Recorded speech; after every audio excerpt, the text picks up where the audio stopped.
अस्सलाम वालेकुम guys, welcome to my channel Yasmin kitchen diaries. तो कैसे हैं आप सब। एंड अब जो है नाइट 10:30 बज रहे हैं वैसे। And it was a really lazy day. And बहुत दिनों के बाद मैं आज सो गई अच्छे से। आफ्टरनून नैप मैं ली and I directly woke up at 6 o'clock। और मुझे ना आज मतलब मैं कल से ही सोच रही थी कि जो है मैं घर का डीप क्लीनिंग करूं। एंड फाइनली उठने के बाद बहुत सारे बर्तन थे, वो सब वॉश करके फिर मैंने हॉल रूम से शुरू किया। Hall room neat and clean कर दिया और किचन में जो बर्तन थे वो भी वॉश कर दिए। एंड एक ऐसा काम है जो मैं बहुत दिनों से डिले कर रही हूँ, और वो है मेरा वार्डरोब नीट करना।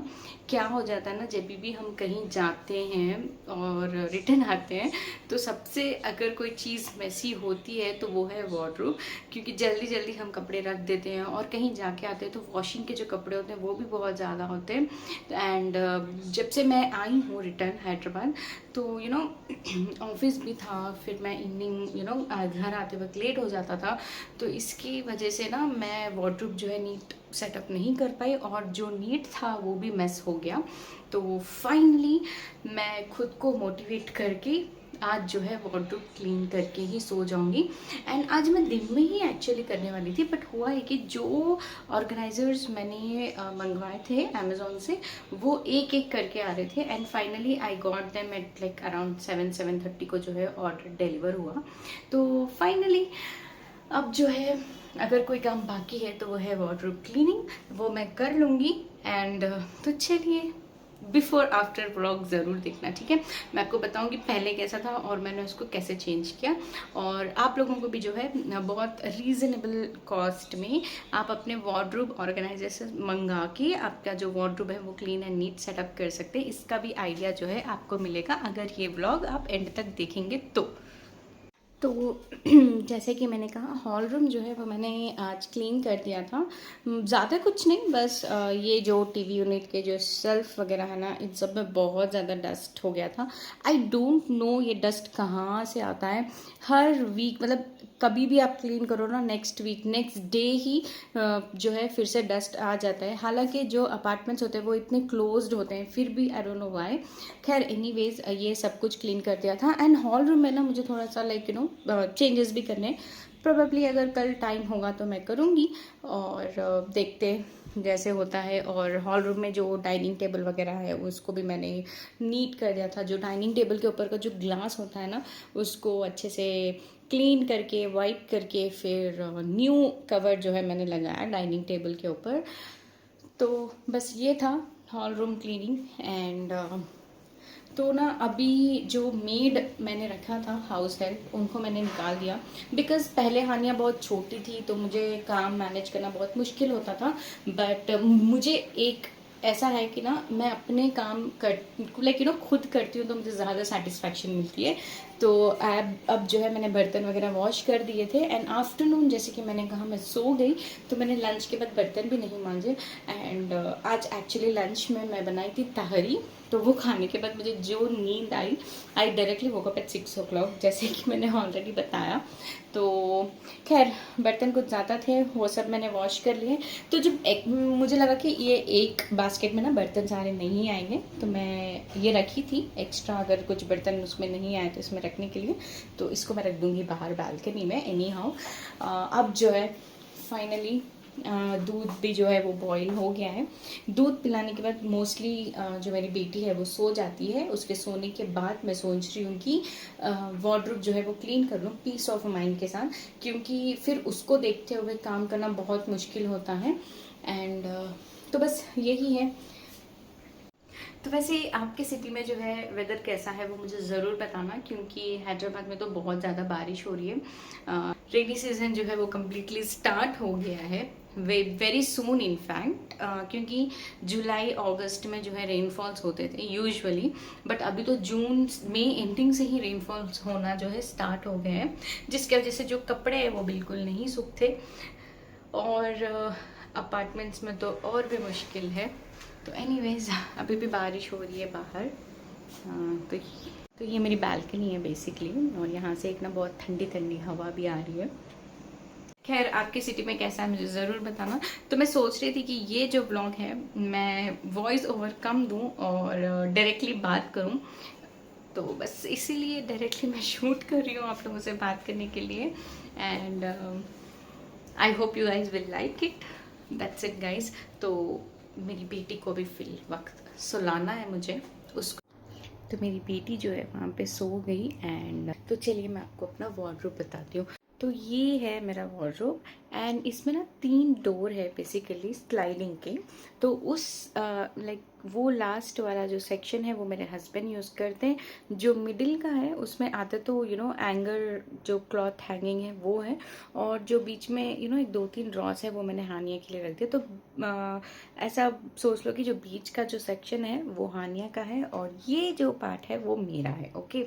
एंड ऊपर जो है वो लॉफ्ट है। हमने यहाँ ऊपर जो है ब्रीफ केस, बैग्स जो हम रेगुलर यूज़ नहीं करते वो सब चीज़ें जो है हम ऊपर रखते हैं। एंड कबर्ड जो है वो बहुत ही ज़्यादा मेसी है। खैर फिर भी मैं आपको बताती हूँ। तो ये है बीच वाला सेक्शन। तो यहाँ पे एंगर्स हैं एंड यूजुअली ना मैं ये जो एंगर्स हैं वहाँ पे हानिया के जो पार्टी वेयर फ्रॉक्स वगैरह होते हैं वो रखे हैं। एंड उसमें से तो आधे से ज़्यादा वो पहनते भी नहीं है बिकॉज अब जो है वो बहुत छोटे हो गए। And it was looking very pretty, तो मैंने इसलिए उसको ऐसे रख दिया था। But now the time has come कि मैं उन सारी चीज़ों को निकाल दूँ जो यूज़ नहीं हो रहे हैं। एंड ये जो ये पार्ट है ना वहाँ पे मैं हानिया की क्लोथ्स रखती हूँ। और हानिया अब इतनी बड़ी हो गई है कि उसको ईजिली ये जो सेल्फ है वो एक्सेसिबल है, वो आती है सारे कपड़े मैसअप करके चले जाती है। एंड अब जो है हम इस मिडिल वाले पार्ट को ऑर्गेनाइज करेंगे। तो आप देख सकते हो ये कितना मेस है। और ये कुछ कपड़े हैं जो मैं लेके गई थी करीमनगर, और ये इसी तरह ब्रीफ केस में थे। फाइनली मैंने इसको अनपैक करके रखे हैं यहाँ पे, सो दैट इनको भी जो है फोल्ड करके रख दूँगी। और मैं सोच रही हूँ कि अभी तक जो है मैंने ये एंगर्स जो सेक्शन है वो मैंने यूज़ नहीं किया है। बट हर रोज़ ऐसा हो जा रहा है कि सुबह में जब मैं ऑफिस जाती हूँ तो 10-15 मिनट तो इसमें सोचने में लग जाते हैं कि मैं क्या पहनूँ। तो एक हफ्ता पहले लाइक संडे के दिन जो है मैं डिसाइड करके 1 वीक के क्लॉथ्स आयरन करके जो है मैं यहाँ पे हैंग करके रख दूँगी, सो दैट मुझे ईजी हो। And not just mine but मेरे हस्बैंड के भी मैं रखने के लिए सोच रही हूँ, क्योंकि हानिया के जो फ्रॉक्स है वो भी मैं उधर से हटा दूँगी। So let's see how it's going to be. तो ये जो बास्केट टाइप के जो बैग्स हैं वो मैंने अमेज़ोन से मंगवाए थे हानिया के कपड़ों के लिए, क्योंकि उसके जो ड्रेसेस होते हैं वो साइज़ में बहुत छोटे होते हैं तो जल्दी मिस हो जाते हैं। तो ये वाले जो बैग्स है मुझे लगा कि ये नीडफुल रहेंगे तो इसीलिए मैंने मंगवाए। एंड ये 299 में मुझे 5 पीसेस आए हैं, कम्प्लीटली फोल्डेबल है एंड वॉशेबल भी है ये। और एक्चुअली मैं एक्सपेक्ट करी कि इसका जो साइज़ है थोड़ा और इससे बड़ा होगा, बट कोई बात नहीं। एंड क्वालिटी अच्छी है इसकी। वैसे देखते हैं हम इसमें कैसे जो है कपड़े ऑर्गेनाइज कर सकते हैं। तो इस तरह से ना हम कम्प्लीटली इसको फोल्ड भी कर सकते हैं। एंड ऐसे वाले बस बहुत प्रिटी कलर्स थे एंड बहुत अच्छा था। और ये जो है हानिया का सेक्शन है। तो अब ना कबर्ड इतना गंदा हो गया है कि अब मैं सोच रही हूँ कि स्टार्ट किधर से करूँ। तो फिर मैं डिसाइड करी कि स्टार्ट अपने कपड़ों के साथ करते हैं। प्लीज़ डरो मत गाइस, मैंने जो अपना कबर्ड है वो काफ़ी दिनों से जो है नीट एंड क्लीन नहीं किया है। वो इसलिए क्योंकि मेरा कबर्ड इतना जल्दी मेस नहीं होता पहले तो, एंड दूसरा ये कि ये बीच में बहुत जाना आना हो रहा है तो जल्दी जल्दी मैं कपड़े रख रही हूँ, निकाल रही हूँ, तो इसके वजह से ये हाल है कपड़ों का। और ये जो बैग्स हैं ये भी मैंने अमेज़ोन से मंगवाए हैं एंड ये भी बहुत कम कॉस्ट में आपको मिल जाएंगी। ये क्लॉथ स्टोरेज बैग्स हैं बेसिकली। और ये ना 699 में आपको 12 या 18 पीसेस कुछ मिलते हैं। तो आप एक बार चेकआउट करो अमेज़ॉन में, लिंक चाहिए तो मैं दे दूँगी। तो काफ़ी ज़्यादा मैंने मंगाए थे bags, I think around 12 bags जो है मैंने ऑर्डर किए थे। ये ऐसे वाले बैग्स मैं अपने पुराने घर पे रेंटेड हाउस पे यूज़ करती थी, क्योंकि ना वहाँ पे कबर्ड काफ़ी छोटा था और बिल्कुल स्पेस नहीं होता था कपड़े रखने का। हम जब एक ड्रेस निकालते थे तो 10 ड्रेसेस जो है गिर जाते थे नीचे। तो ऐसे बैग में रखने से क्या होता था कि लेकिन जो कुर्तीज़ होते हैं वो सब मैं एक बैग में रखती थी। जब मुझे चाहिए तो वो कुर्ती का जो बैग है वो निकाल के उसमें से कुर्ती निकाल लेती थी। तो इस तरह से कपड़े अनफोल्ड भी नहीं होते थे एंड बहुत स्पेस बन जाता था एंड नीट भी लगता था। तो अब जो है ऊपर वाला जो सेक्शन है वो सारे पार्टी वेयर ड्रेसेस है जो मैं बहुत ही ज़्यादा कम पहनती हूँ, क्योंकि हैदराबाद में पहली बात तो मैं पार्टीज़ उतना जाती नहीं हूँ एंड उसमें ना मैक्सिमम साड़ीज़ है, और साड़ीज़ तो मैं पहनती भी नहीं हूँ क्योंकि मुझे पहनना नहीं आता। तो मैं सोच रही हूँ सबसे पहले जो ऊपर वाला सेक्शन है उसको नीट क्लीन ऑर्गेनाइज़ कर दूँ, वो सारे जो कपड़े हैं उनको निकाल के इस बैग में जो है पैक कर दूँ इस तरह से। तो अब जो आप क्लिप देख रही हैं ये डायरेक्टली क्लीन होने के बाद का क्लिप है, क्योंकि रात के 3 बज गए थे मुझे ये सब क्लीन करते करते। एंड ऊपर जो है मैंने नीटली बैग्स में जो है पार्टी वेयर ड्रेसेस रख दिए थे, एंड सेकंड सेक्शन में जो है घर पे पहनने वाले कपड़े, एंड थर्ड सेक्शन पे जो है ऑफिस वेयर ड्रेसेस मैंने रखे थे। और नीचे जो है वो भी मैं रेगुलरली यूज़ नहीं करती, लाइक लेगिंग्स एंड कुछ स्टिचिंग करवाने के ड्रेसेस, एंड मैंने बैंगल बॉक्सेस वगैरह ऑर्गेनाइज़ करके रख दिए थे। और बस ये था मेरे कबर्ड का सेक्शन। और इस ड्रॉ में जो है मैंने अपने जितने भी स्कार्फ्स है वो ऑर्गेनाइज़ करके रखे हैं, क्योंकि स्कार्फ्स जो है बहुत जल्द अनफोल्ड हो जाते हैं। इस तरह से ड्रॉ में रखने से बहुत नीट एंड नाइस लगते हैं और ईज़िली आप स्कार्फ्स जो है निकाल सकते हो। तो बस ये था मेरे कबर्ड। मुझे आप लोग ज़रूर बताना कि आपको ये कबर्ड ऑर्गेनाइजिंग कैसे लगा। और ये जो पार्ट था आप जो स्टार्टिंग वीडियो में देखे थे कितना मेस्ड अप था, तो इसको भी जो है मैंने नीट एंड क्लीन कर दिया। ये यहाँ पे ना बेसिकली मैंने हानिया के कपड़े अरेंज किए हैं। वो जो बैग्स मैं आपको बता रही थी 299 के 5 पीसेस, वो बहुत ही प्यारे थे। उसमें सारे उसके छोटे छोटे कपड़े आ गए, like pants, T shirts and everything. और ऊपर जो है मैंने उसके पार्टी वेयर के ड्रेसेस रखे जो उसको अब फिट होते हैं। और एक तरफ का जो एंगर का सेक्शन है वो मैंने एम्प्टी रखा मेरे और मेरे हस्बैंड को यूज़ करने के लिए।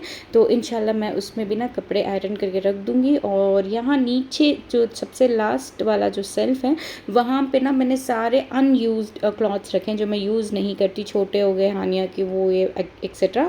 और यहाँ पे इसमें है इंडियन ड्रेसेस, यूजुअली मैं इसको फ्राइडे को ही पहनाती हूँ तो वो रेगुलर यूज़ उतना होते नहीं है। एंड एक तरफ टॉल्स वगैरह रखे हैं। और आप देख सकते हो ये बैग्स कितने प्रिटी है और ऑर्गेनाइज्ड और नीट भी लग रहे हैं। एंड ना अगर आप ये ऐसे ऑर्गेनाइजर्स मंगाते हो ना काफ़ी ज़्यादा स्पेस जो है आपका सेफ होता है। बस ये रहे मेरी बेटी के प्यारे प्यारे ड्रेसेस जो मैंने इस तरह से हैंग किए हैं। तो ये हो गया मिडल वाला सेक्शन। और अब मैं आपको बताती हूँ मेरे हस्बैंड का कबर्ड कैसे मैंने ऑर्गेनाइज़ किया है। तो सबसे पहले तो ना ऊपर वाले सेक्शन पे जो है मैंने कुरान, तस्बीह, ज़मज़म का वाटर वगैरह रखा है। और साइड में बैग में विंटर वेयर क्लॉथ्स रखे हैं। और दुपट्टा में ना मैंने एक ब्लैंकेट फोल्ड करके रखा था ताकि वो डस्ट ना हो। और एक में जीन्स और उनके एक में सारे टी शर्ट्स वगैरह रखे थे। और एक बैग में मैं रखी थी उनके शर्ट्स एंड एक में टॉल्स, क्योंकि शर्ट्स जो है वो बहुत ओकेजनली पहनते हैं, रेगुलर तो वो यूज़ करते नहीं हैं। तो इसलिए उन सबको निकाल के मैंने एक बैग में रख दिया। एंड बस तो ये था मेरा कबर्ड ऑर्गेनाइजिंग। और विदिन 1000 रुपीज़ जो है मैंने ये बैग्स एंड ये सब कुछ मंगवाए थे। आप भी जो है इस तरह से अपना कबर्ड को ऑर्गेनाइज़ कर सकते हो। एंड अगर आपको ये वीडियो अच्छी लगे तो लाइक, शेयर, सब्सक्राइब करना ना भूलें।